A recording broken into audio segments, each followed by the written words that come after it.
басты рөлді сомдады. Онда Джесур есімді жұмбақ жас жігітті бейнеледі. Оның сүйіктісі Сюфанмен махаббат хикаясы Шекспирдің отбасылардың араздығы туралы Ромео мен Джульетта трагедиясын еске түсіреді. Атақты адам қатысқан келесі көрнекті жоба «Кел балам» фильмі болды. Кинода ол жаңадан табылған ұлымен қарым-қатынас орнатуды үйренетін жас ер адамды сомдады.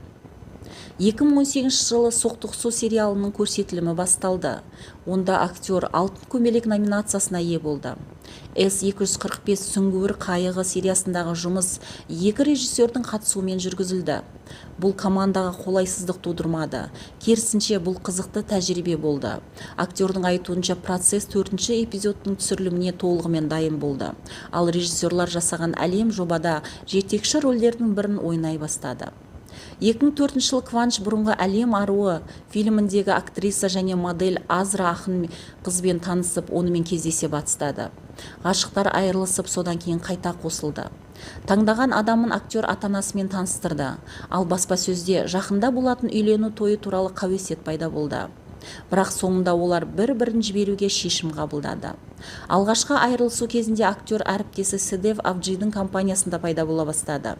Оның романы «Менекше» және «Халил» таспасының түсірілім алаңында басталды.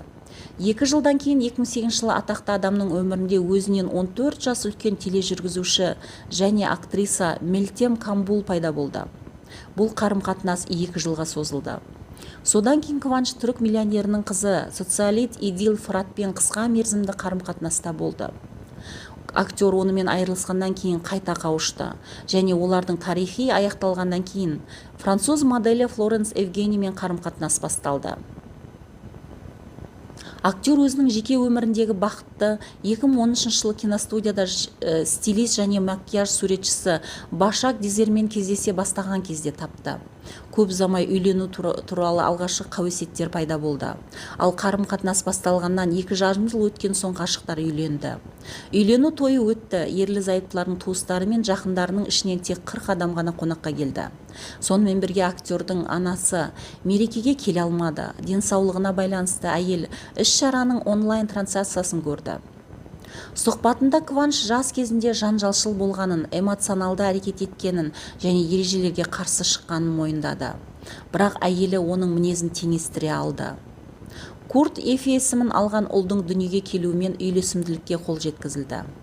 Түркиядан мыңдаған адамның өмірін қиған қайғылы оқиға болғанда Кванч бірден Абхар қорының шотына ақша аударып, зардап шеккендерге көмек ұйымдастыруға қатысу үшін оның орналасқан жеріне жеке өзі барды.